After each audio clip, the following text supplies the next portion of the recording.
Literal na sinubok ng panahon ng pag-ibigan ng isang magsingirong sa Legazpi sa Albay.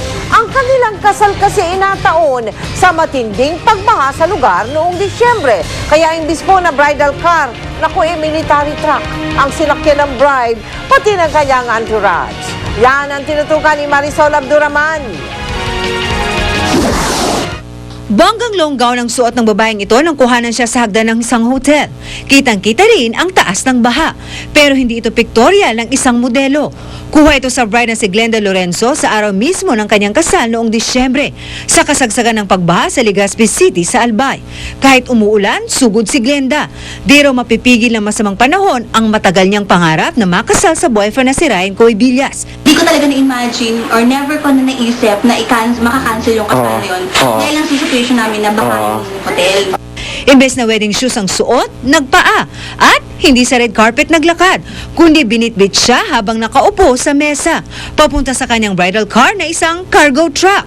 To the rescue rin ang 901st Brigade ng 9th Infantry Division ng AFP sa Bicol na sobrang napahanga kay Glenda. Kaya ang bridal convoy, nagmisulang parada ng truck ng militar. Nakaka-inspire para sa lahat ng mga Pilipino na mayroon palang gano'n na despite sa hirap ng sitwasyon ay nakukuha pang mag-smile at nakukuha pang mag-isip ng magandang pamamaraan. Sa tulong ng mga sundalo at ibang sibilyan, isa-isang kinarga papuntang military truck ang mga ninong at ninang, gayon din ang mga abay ni Ryan at Glenda. Ayon kay Kabunok, nahuli pang araw ng dating ang mga sundalo at mga sasakyang ginamit dahil nanggaling pa sa isinagawang preemptive evacuation. Be all you can be.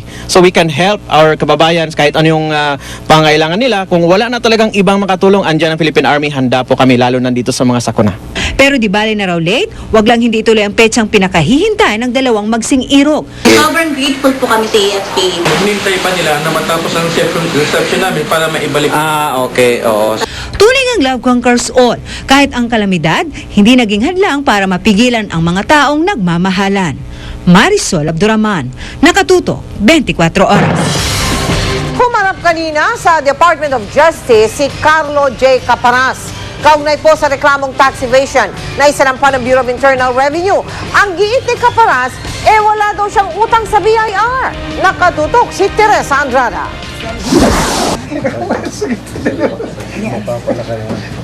Pinanumpaan ni Direk Carlo J. Caparas ang kanyang counter-affidavit para sa reklamong tax evasion. Sabi ni Caparas, hindi totoong di siya nagbayad ng buwis. Handa akong harapin kahit ano, no? At siguro may konting kulang o pagkakamali, pero wala akong kasalanan. Sabi ng BIR, hindi raw siya nagbayad ng tamang buwis para sa taong 2006 hanggang 2009. Hindi rin daw idiniklara ni Caparas sa kanyang income tax return o ITR noong 2006 hanggang 2009 ang kinita niya mula sa pag-produce ng dalawang TV show para sa Philippine Charity Sweepstakes Office o PCSO. 5 taon ang 1.3 billion peso contract na nakuha ni Caparas para sa pag-produce ng Ang Pangarap Kong Jackpot at Croco, mga show tungkol sa mapapalad na nananalo sa loto. Sa kontratang ito, tumanggap ng inisyal na bayad si Caparas ng halagang 850 million pesos. At sa computation ng BIR, lumalabas na ang kailangan niyang bayarang buwis ay aabot na sa 540 million pesos, kasama na ang surcharge at VAT. Kamakailan, pinakansela ng PCSO ang dalawang programa dahil umano sa ilang irregularidad.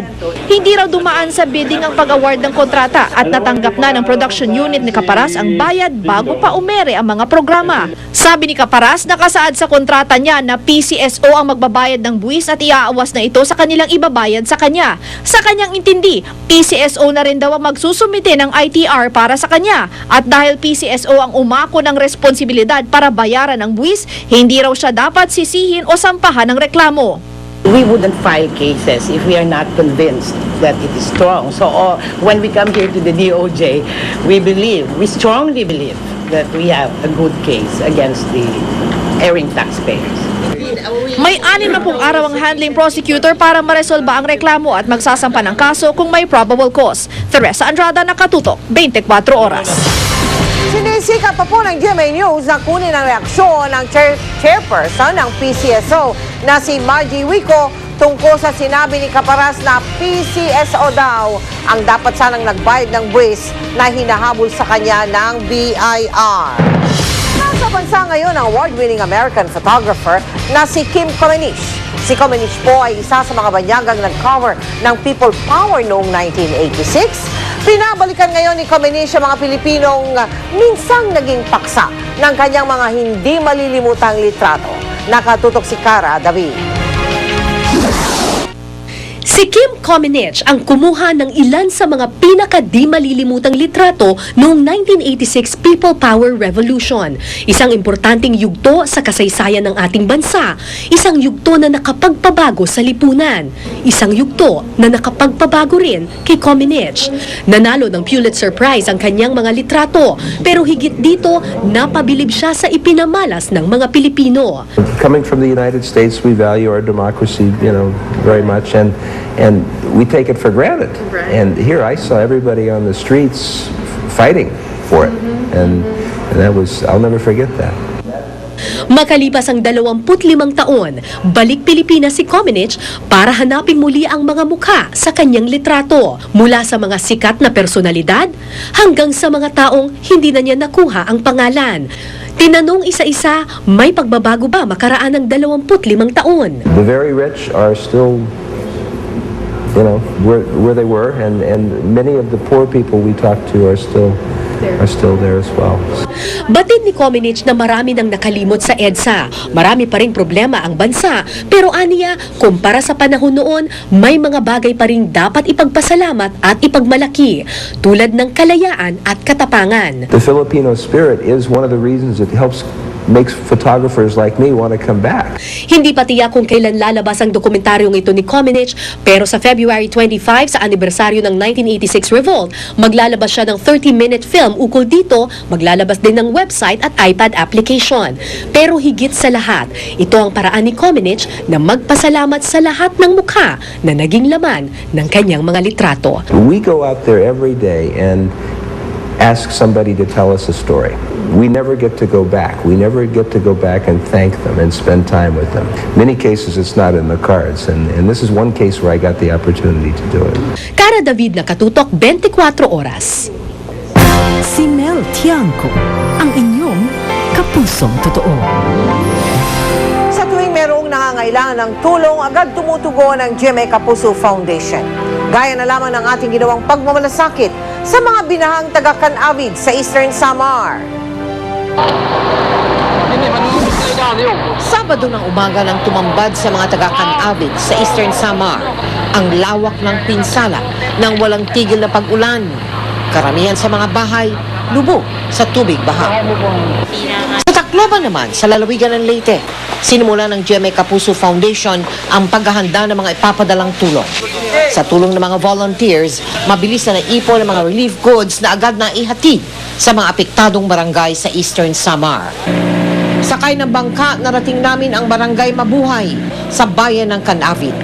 Bakas pa ang putik mula sa humupang baha. Dahil katabi ng barangay ang ilog, apektado sila sa tuwing aapaw ito. Simula nung malit ako, ngayon lang ako nakaranas ng takot na sobra kasi malakas ang tubig. Ang pamilya ni Mary Ann napilitang lumikas sa bundok dahil sa matinding pagtaas ng tubig. Buti na lang at hindi natangay ng baha ang kanilang bahay. Nagpapasalamat ako na nakarating kayo dito. Salamat sa Kapuso Foundation. Maliban sa dala nitong tulong, dalangin din natin na sana sa pagtila ng ulan, agad din silang makabangon.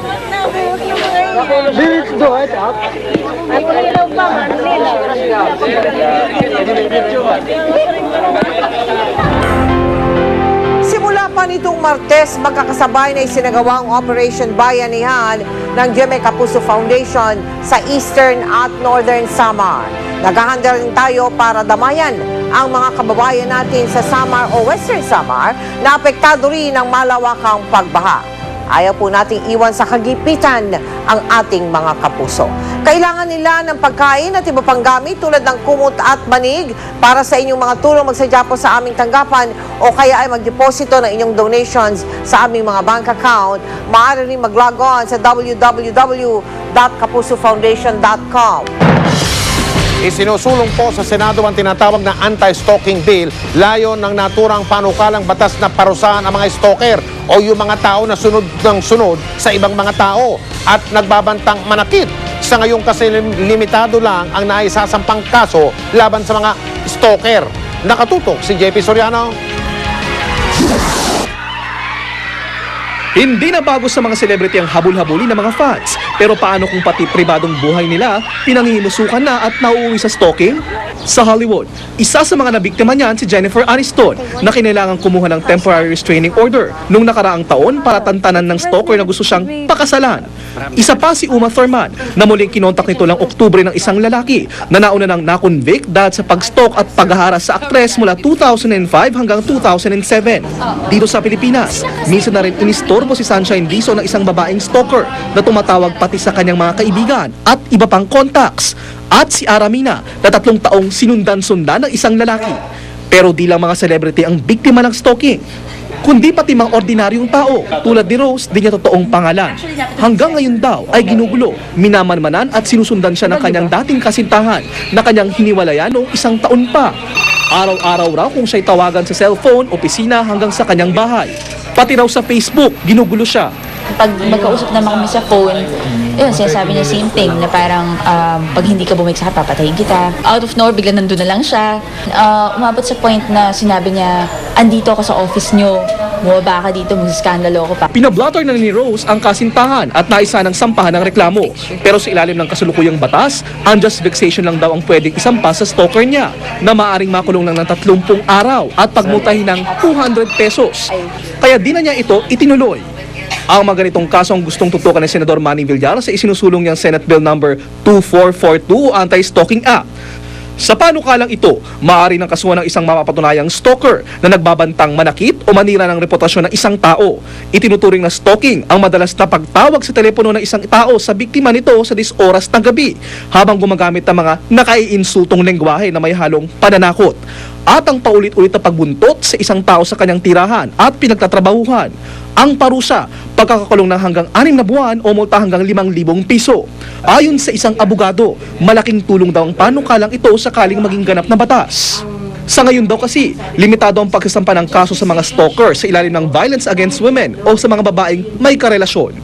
Iintayin mo pa ba na talagang halos saksakin ka na para na lang makapagdemanda ka? Maski hindi na niya pa ginagawa, pero yung ang pakiramdam mo talagang nandyan, binibigyan ka na ng batas ng karapatan magdemanda.